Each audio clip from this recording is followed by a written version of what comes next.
Laura, please take the stage.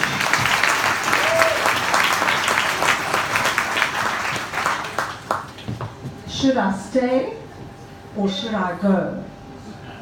A very hot topic in South Africa right now. I'm here to tell you from personal experience, having left South Africa and returned, that you should stay.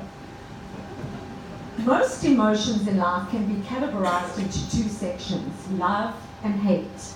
I loved my life in South Africa, my family, my friends, the weather, the lifestyle, but I hated the political turmoil and the crime that plagues our beautiful country.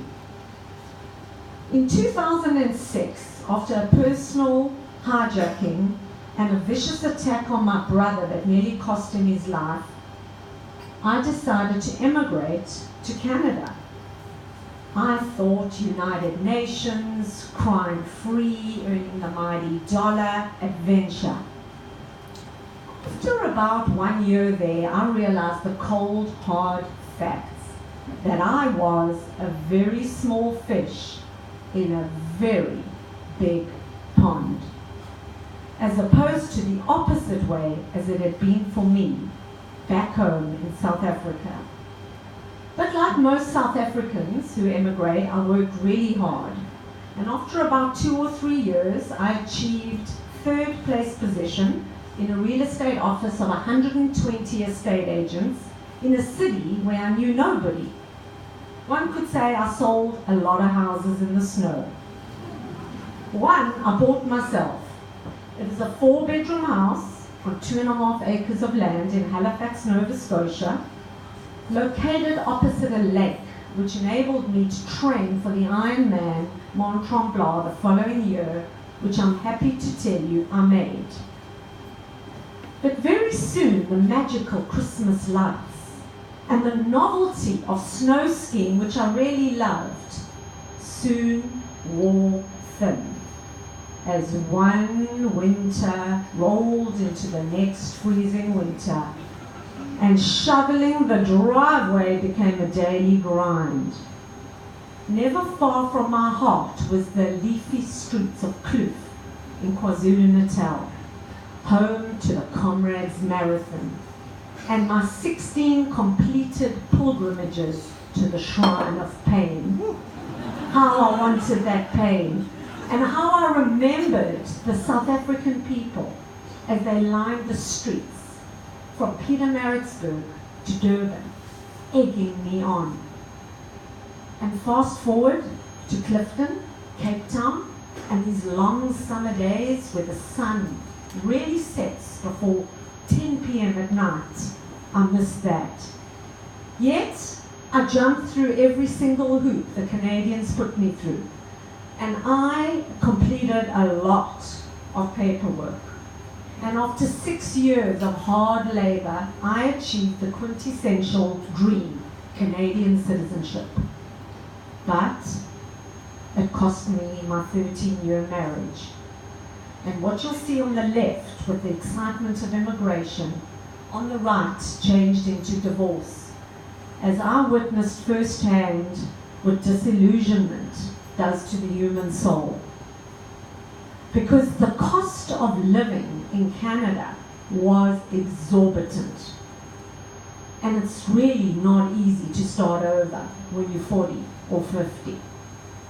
And believe it or not, that our meager South African rand actually goes quite far comparatively. Very soon, loneliness and depression set in. And I asked myself those fundamental questions. How and why did I go from hero to zero? Apparently overnight. My only solace in that time, when my marriage fell apart and there was no friends and no family around me for support, was my cat, Cyan, who was my rock in a very lonely, sad time of my life. So too was my ultra-marathon running, and I would venture out every morning in that treacherous weather, provided it was warmer than minus 20 degrees C. But always with 2 layers of balaclava and 2 layers of leggings, always alone. Never far from my heart was the camaraderie of my South African friends and how we would celebrate after a race like the Two Oceans Marathon, medals around our neck, enjoying the sun and the fun on the Easter weekend in Cape Town. Yet, Canada had its pros, and I took an amazing train ride across Canada, from Halifax on the East Coast, 5 days across to Vancouver on the West Coast, and it remains one of the highlights of my life. But it was not Cape Town. And when I came back here on a holiday, and I was faced with that quintessential Table Mountain and Lions Head view that you see from the beach in Milnerton, where I had once lived, I decided to go back to Canada, pack up my stuff, and come home. Here I am 1 year ago, enjoying the fruits of the Langebaan Marathon up on the West Coast, with my friends, medal around my neck, enjoying the sun and the fun. Ladies and gentlemen, there is no replacement for family. There is no replacement for friends. And there's no replacement for a sense of belonging. South Africa, with its energy, is truly as good as it gets. I am Lara KAPLAN. Thank you. Laura, don't go anywhere. Don't go anywhere. So, as you guys can see, Laura is a professional speaker, right? You can see that. And you can see that she is amazing at real estate as well. Selling houses in Canada. That was fantastic. And it was really special for me because I'm going to Canada in 50 days. So, just a quick story from my side, and I'm not going to take 6 minutes and 40 seconds, but I am a product of this city, and I grew up in Canada after moving there at the age of 4. And 12 years ago, I came back here because I was drawn to this beautiful city after a 2-month sabbatical in South America. And I fell in love with this city, and I fell in love with a woman.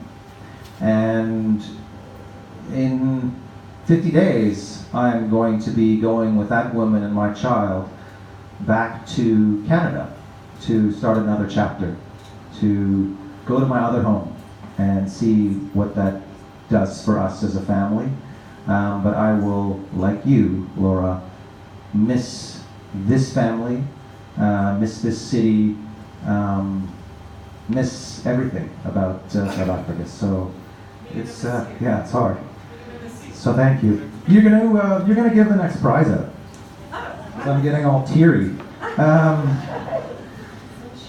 It's this person here who wins the prize from eHire. I think 2,000 Rand worth of support for your event, whatever your event is going to be. eHire is there for you. Go. And the winner is, please come up, give it up for Shauna Bradford.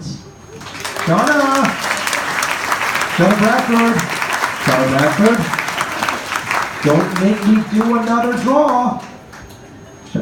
Is she here? Okay, so she's here. Stay there, we'll come to you. 2 things as we take the break. There's an exit there, and there's an exit there, just to help with the flow.